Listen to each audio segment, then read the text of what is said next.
They said I was useless, barren, wolfless, an omega no one would ever want. And when they finally cast me into the jaws of the Alpha King himself, I thought my life was over. But that night, instead of killing me, he looked at me as though I carried the one thing even he could not conquer. A pause, a whisper. What no one knew was that the monster inside him could only be silenced by me. Selene Duskbane had always been a shadow in her own pack, a name spoken with disdain and pity. A girl who seemed to exist only so others could sharpen their cruelty against her. And every day was a reminder of what she lacked, of the wolf spirit that never came to her when the others of her age shifted beneath the glow of the full moon, of the fire that never ignited in her blood the way it did in theirs. And so she was left to fetch water from the icy river until her fingers turned numb, to scrub the stone floors of the dens until her knees ached, to carry the burdens that no one else wanted, while listening to the whispers that swirled around her like smoke, suffocating and sharp. Whispers that branded her as wolfless, worthless, cursed. And even the children, too young to understand the weight of cruelty, spat at her feet as if she carried a plague. And in those moments she learned to keep her head bowed, her lips sealed, her heart hidden where no one could crush it further. Yet despite the endless humiliation, Selene found one sliver of light in the darkness of her existence. For when the moon rose and the others trained their bodies into weapons, when they sparred and howled with pride, she slipped into the forest alone, barefoot on the moss and soil, letting her body move to rhythms only she could hear, movements that flowed like water, as though her spirit, if not her wolf, was alive in her dance. And there in the silence she was free, her hair catching the silver light, her breath rising like a hymn, her heart beating in harmony with the whisper of leaves and the distant cry of owls. But that fragile freedom shattered the night her uncle, Alpha Morkant, summoned her with a voice as cold and sharp as steel. And though she had no courage left to defy him, dread coiled like ice in her veins as she entered the firelit hall where his shadow loomed over her.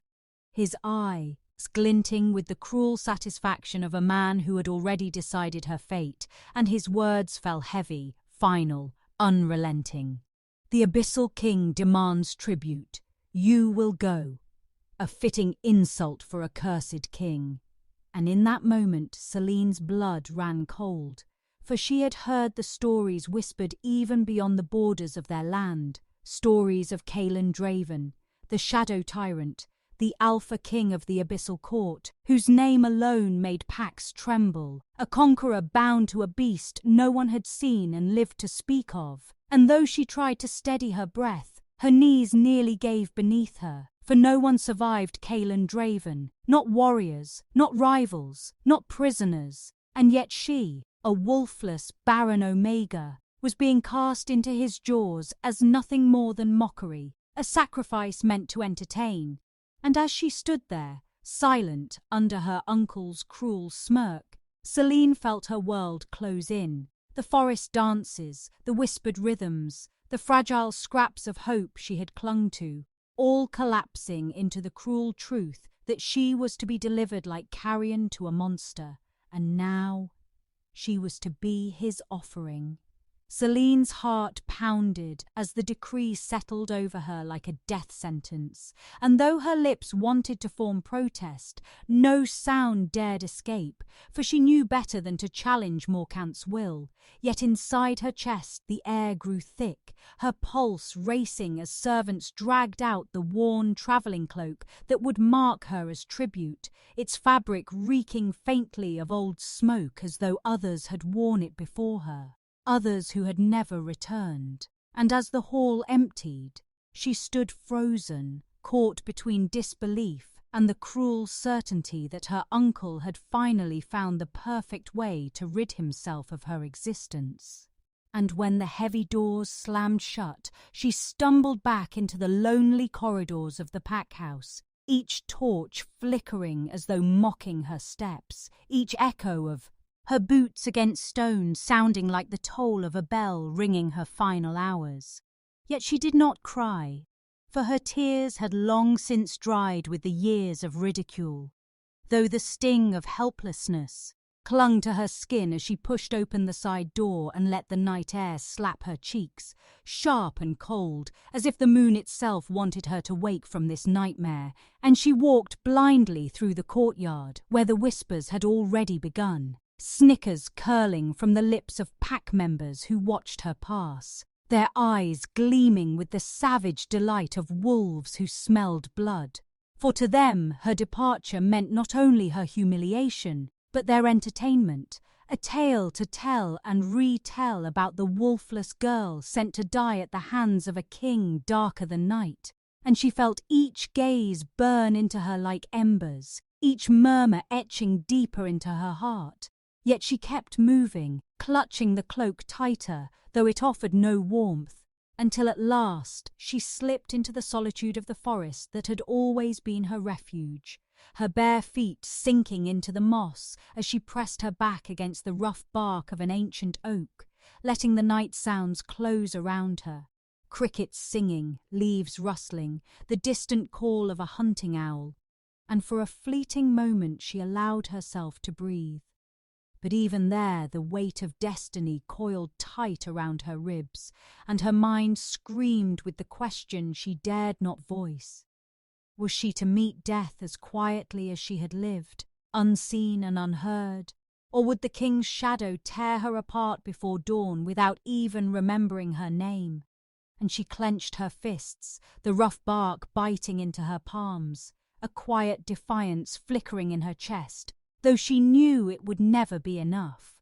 Yet she could not stop the trembling of her limbs, could not silence the ache in her soul, for she had always dreamed of more than this, dreamed of being seen, of being more than a ghost among her own kind.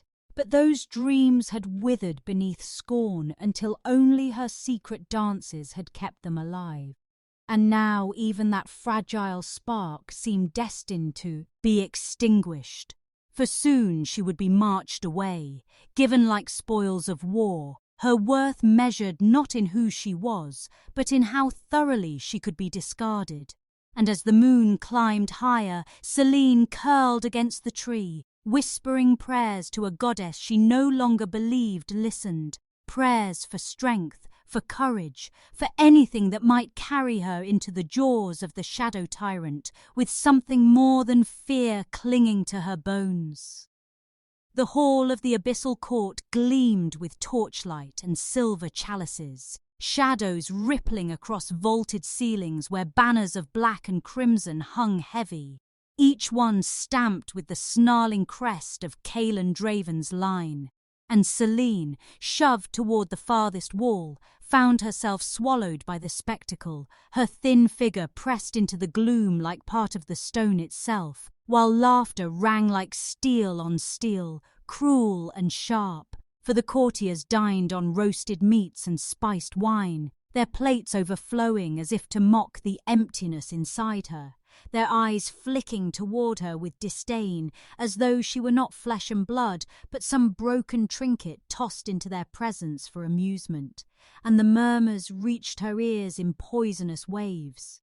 "She won't last an hour," one armoured warrior muttered, his voice carrying with deliberate cruelty. "Pathetic offering," another sneered, his lips curling over teeth too white, too eager for the taste of derision.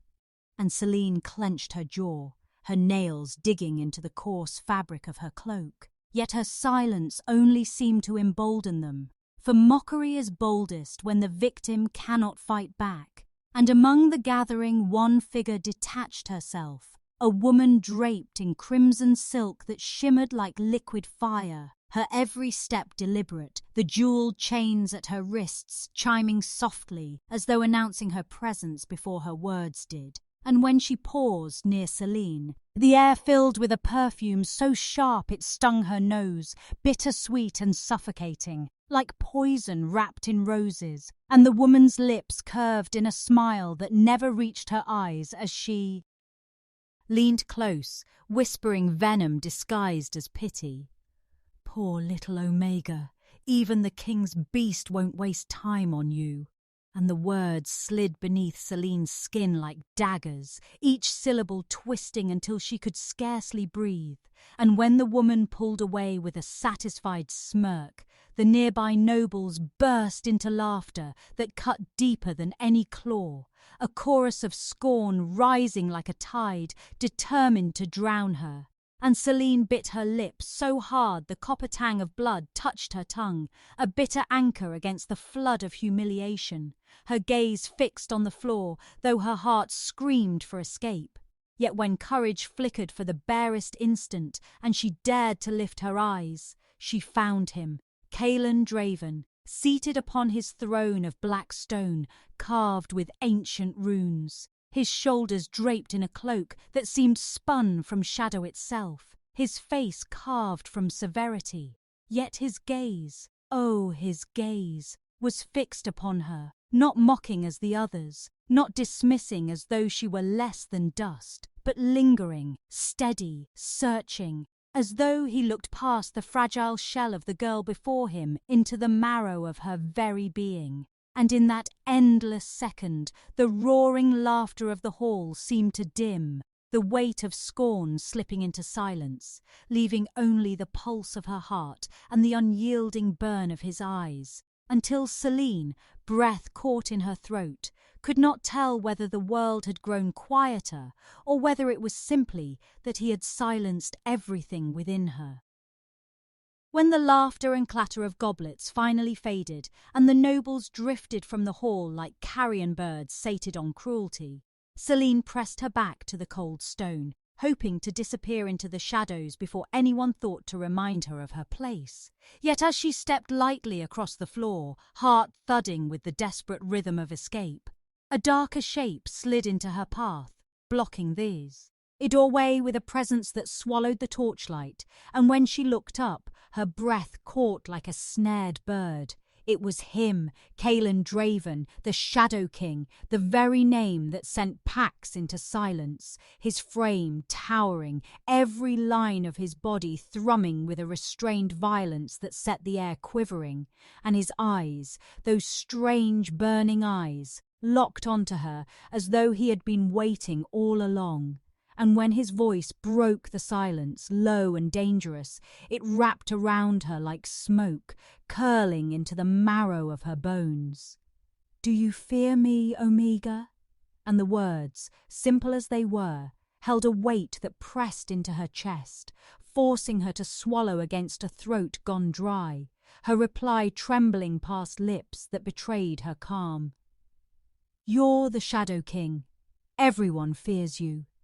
And though she tried to steady herself with the truth that had been whispered in every corner of the realm, her voice carried both defiance and confession, as if she herself could not decide which it was meant to be. And for a heartbeat, just one, something broke through the iron mask of his gaze, not cruelty, not disdain, but a flicker, fragile and fleeting, a shadow of sorrow or perhaps rage turned inward, a battle fought behind his eyes that she had not been meant to glimpse. And before she could breathe into that moment, it was gone, shuttered behind the walls of a man who could not afford weakness. And then he leaned closer, his height bending the world toward her, his breath brushing her ear, hot and sharp as though it carried fire hidden deep within his chest. And the words he gave her were not a threat, not a dismissal, but a command that rippled through her veins like thunder. "Be ready." Before he straightened, cloak stirring like storm clouds in his wake, and without another glance he moved away, vanishing into the dark corridors of his fortress as swiftly as if the shadows themselves had swallowed him, leaving Selene rooted to the spot, every muscle trembling, her heart pounding so fiercely she feared it might echo through the empty hall.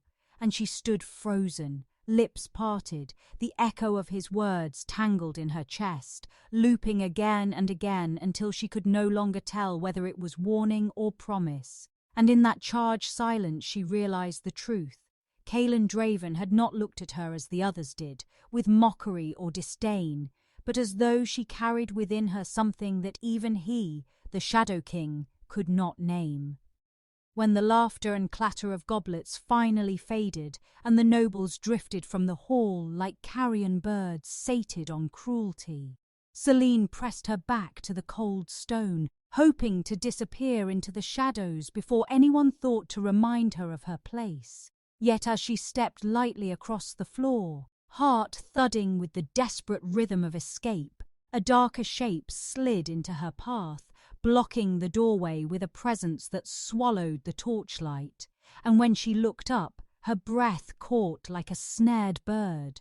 It was him, Kaelen Draven, the Shadow King, the very name that sent packs into silence, his frame towering, every line of his body thrumming with a restrained violence that set the air quivering, and his eyes, those strange, burning eyes, locked onto her as though he had been waiting all along, and when his voice broke the silence, low and dangerous, it wrapped around her like smoke, curling into the marrow of her bones. "Do you fear me, Omega?" And the words, simple as they were, held a weight that pressed into her chest, forcing her to swallow against a throat gone dry, her reply trembling past lips that betrayed her calm. "You're the Shadow King. Everyone fears you." And though she tried to steady herself with the truth that had been whispered in every corner of the realm, her voice carried both defiance and confession, as if she herself could not decide which it was meant to be. And for a heartbeat, just one, something broke through the iron mask of his gaze. Not cruelty, not disdain, but a flicker, fragile and fleeting, a shadow of sorrow, or perhaps rage turned inward, a battle fought behind his eyes that she had not been meant to glimpse. And before she could breathe into that moment, it was gone, shuttered behind the walls of a man who could not afford weakness. And then he leaned closer, his height bending the world toward her, his breath brushing her ear, hot and sharp as though it carried fire hidden deep within his chest. And the words he gave her were not a threat, not a dismissal, but a command that rippled through her veins like thunder. "Be ready!" Before he straightened, cloaks stirring like storm clouds in his wake, and without another glance he moved away, vanishing into the dark corridors of his fortress, as swiftly as if the shadows themselves had swallowed him, leaving Selene rooted to the spot, every muscle trembling, her heart pounding so fiercely she feared it might echo through the empty hall, and she stood frozen, lips parted, the echo of his words tangled in her chest, looping again and again until she could no longer tell whether it was warning or "Jean, a promise." And in that charged silence she realized the truth. Kaelen Draven had not looked at her as the others did, with mockery or disdain, but as though she carried within her something that even he, the Shadow King, could not name.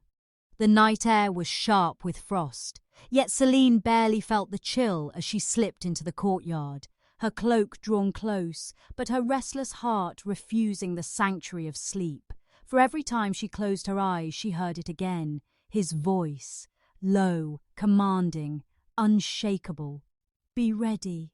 And the echo lingered like a drumbeat in her chest, too heavy to silence, too strange to ignore, and so her steps had carried her beyond stone walls and echoing corridors into the silver embrace of moonlight, where the courtyard opened wide, cobbled paths glistening with dew, shadows pooling thick around the statues of long-forgotten kings, and something inside her body, restless and aching, urged her toward the center, where the moon painted pale circles on the ground. And though her mind whispered she should stay still, should hide, her feet betrayed her, slipping free of the cloak, sliding across the cold stones in silent rhythm, each motion drawn from memory, from the secret dances she had always hidden deep in the forest, the movements flowing from her like water spilling over rock, fluid, soundless, unchained, and as her arms swept wide and her body turned beneath the quiet stars, she felt, for the first time since her sentence had been pronounced, something like freedom breathing through her again, a fragile joy rising like a flame struggling against the wind. And she let herself move, let her soul speak through her steps, forgetting for one suspended heartbeat that she was nothing but an offering, forgetting even that the walls around her belonged to a king feared across kingdoms, until a voice cut through the stillness, rough and deep, slicing straight to her bones. "Do that again," and she froze, her body snapping still as though the night itself had commanded her heart leaping to her throat, for from the shadows at the edge of the courtyard, a figure stepped forward, cloak trailing like darkness incarnate, silver eyes burning with a light that was both wild and weary. And it was him, Kaelen Draven, the Shadow King, watching her as though her every movement had been a secret meant only for him. And heat bloomed across her cheeks, her breath stumbling out in ragged pieces as she shook her head, voice low and uncertain. "It's nothing, just a habit." But the words rang hollow, for even as she tried to dismiss it, she could not hide the truth from his gaze, a gaze that seemed to strip her bare, to reach into the marrow of her being. And when her feet betrayed her again, sliding softly into another step, her arms sweeping through the cold air, the change in him was instant, imperceptible to anyone else perhaps. But to her it was as if the very world had shifted, for the tension in his frame, the hard set of his shoulders, the shadow that always seemed to cling to him like a beast waiting to strike, all of it stilled, like a great storm hushed by the smallest touch of light. And though no one had told her, though she had never seen him before that night, she knew, with a certainty that made her blood run cold, that something inside him had answered her dance, some hidden torment soothed by the rhythm of her body moving in moonlight. And his lips parted as though he had forgotten how to breathe, a whisper breaking from him, meant for no one, perhaps not even for her. You silence it." And Selene's breath caught sharp, her arms faltering mid-step, confusion and dread flooding through her in equal measure. For though she had longed all her life to be seen, to matter, she had not expected her first recognition to come like this, from the most feared king in the realm, his voice shaking as though she held power over him, and the question tore from her lips before she could stop it, quiet, but steady. "Silence what?" But before his answer could form, before the strange vulnerability in his eyes could harden into words, the crash of boots shattered the fragile spell, a guard storming into the courtyard with panic dripping from every syllable. "My king! Trouble in the halls!" And the moment, delicate as spun glass, splintered into fragments. The air once filled with rhythm now sharp with alarm, and Kaelen's gaze snapped away, the wild calm broken, his face shuttered once more into the mask of a ruler who could not afford hesitation. Yet Selene remained rooted in the moonlight, her chest heaving, her blood singing with the echo of a truth she did not yet understand. And though he turned to answer his duty, the silence of the beast inside him still lingered in the air between them, binding her fate to his in ways neither of them dared yet to name. By morning the fortress seethed like a nest of hornets stirred from slumber, corridors alive with the hiss of whispers and the scrape of hurried boots, every servant's glance sharp with fear, every noble's smile sharpened with intrigue, and the air itself seemed heavier, tainted with rumour, for the word had spread like wildfire.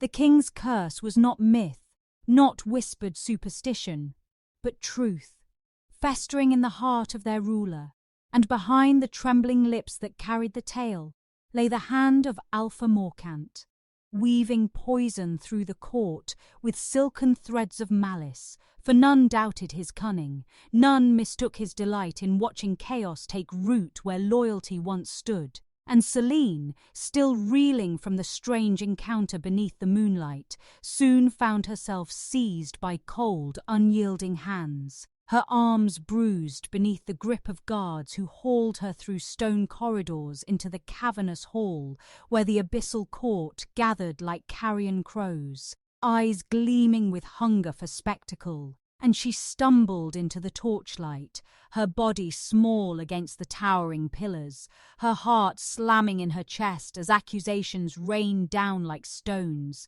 their words jagged and merciless. Witchcraft, they sparred, at voices dripping with venom.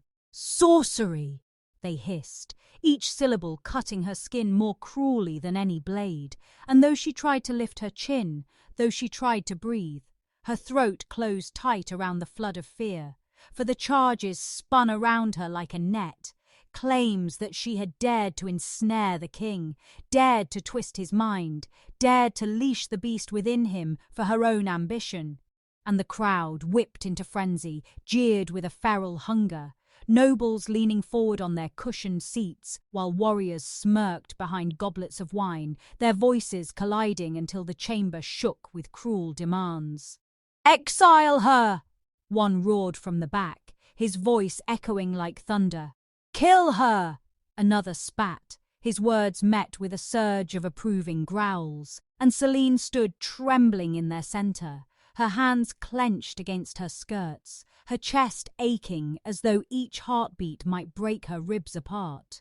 And still she searched the hall. Still her eyes darted toward the shadows at the edge of the throne, desperate, pleading, hunting for the silver gaze that had pierced her so deeply the night before. But the seat was empty, the throne cold, the king absent, and her blood turned to ice at the realization. For every whisper she had denied, every fear she had smothered, rose like smoke inside her mind. Had he abandoned her? Had Kaelen Draven, the Shadow King who had watched her with searching eyes, left her to the mercy of wolves baying for her blood, left her to be torn apart by lies spun from her uncle's tongue, left her nameless, defenseless, crushed beneath the weight of their scorn? And the thought splintered through her chest with a pain sharper than any wound, the kind that seared not only flesh but soul. And though her knees trembled, though her voice could not rise above the roar, her spirit clawed for breath, refusing to collapse, refusing to yield. Even as the hall thundered with judgment, her heart whispering into the void, why? Why had he looked at her as though she mattered? Why had he told her to be ready, only to vanish when the storm broke upon her? And the silence of his absence cut deeper than the fury of their words, leaving her adrift, mocked, betrayed, alone beneath the crushing gaze of a kingdom that demanded her blood. The crowd's fury swelled like a storm about to break, when suddenly the great doors at the end of the hall shuddered, then exploded inward with a force that rattled the very pillars. Iron hinges screaming as wood slammed against stone, and the uproar collapsed into stunned silence. For there he was, Kaelen Draven, the Shadow King, striding into the chamber with a presence so fierce it swallowed every sound, shadows writhing at his heels like living smoke, coiling and snapping as though his very rage had taken form. His silver eyes blazing beneath the weight of a beast barely chained, and before the crowd could draw breath, before a single whisper dared rise, his voice tore through the hall in a roar that made the torches gutter and the walls tremble. "She is mine!" And the words crashed over them like thunder, not merely spoken, but carved into the marrow of all who heard them, the command of a king, the vow of a wolf, the defiance of a man who would not allow her to be touched. And as the last echo of his fury rolled into silence, the court froze, eyes wide, lips parted, the gathered nobles and warriors stunned into stillness. for none had ever heard him claim anything so openly. None had ever seen him step into the fire of judgment with such raw certainty. And when he moved, cloak sweeping the floor, boots striking like drumbeats of war, he crossed the expanse of stone without hesitation, the crowd parting before him like wheat before a scythe, and Selene, trembling, heart breaking from the emptiness of moments before, found herself suddenly engulfed in his shadow, his hand closing around her arm, strong and unyielding, pulling her against his side with a possession that brooked no quail. Estian, no resistance, daring anyone to defy the bond he had just declared.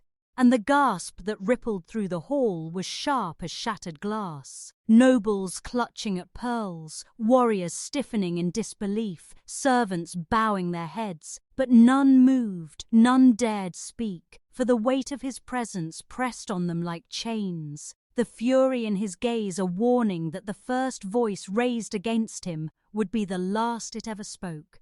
And Selene, pressed against him, could scarcely breathe, her pulse racing as the truth struck her with a force greater than the roar that had silenced the hall.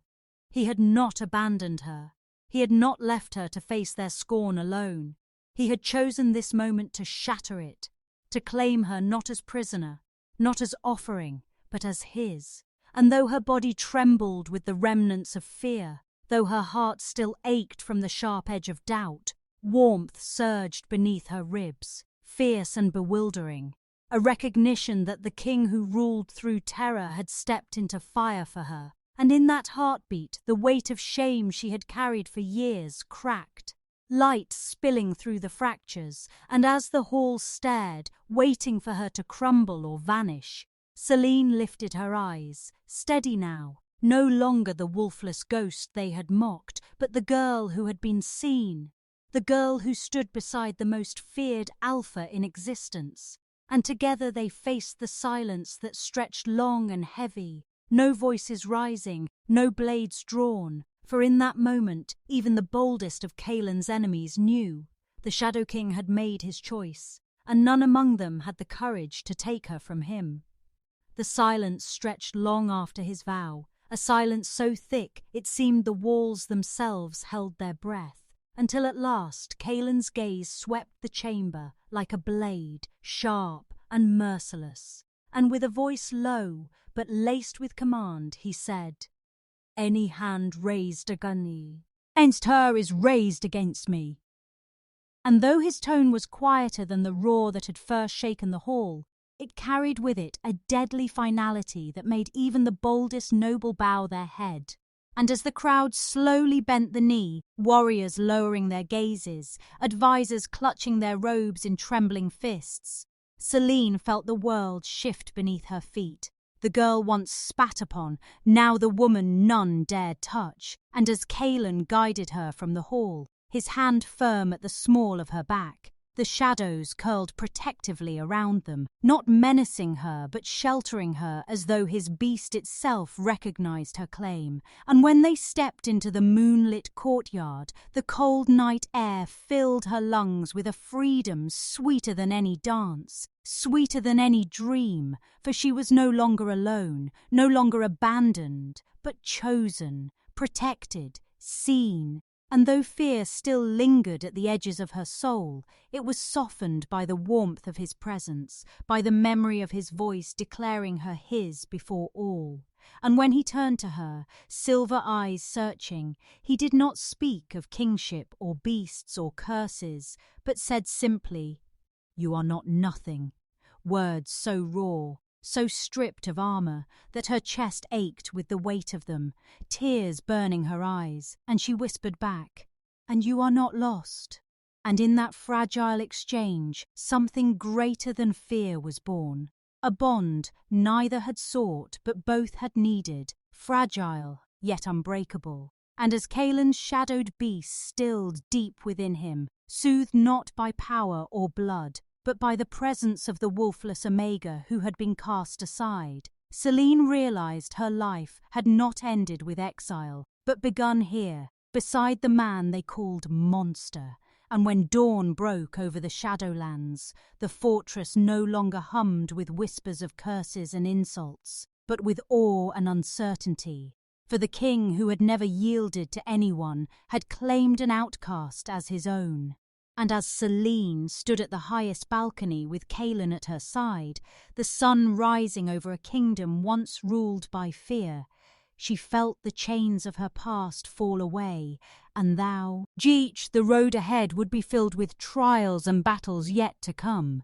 She no longer walked it alone, for she had found her place not through bloodline or strength of wolf, but through the courage to endure, the grace to defy, and the heart to see the man beneath the shadows. And as Kaelen's hand closed gently over hers, shadows and light twining around them like a vow made in silence, she knew with unshakable certainty that whatever storms rose, whatever enemies came, they would face them together, king and queen, not by birth but by bond. And for the first time in her life, Selene did not feel cursed. She felt chosen, and the story that began with scorn ended with the promise of a love fierce enough to silence even the darkest beast.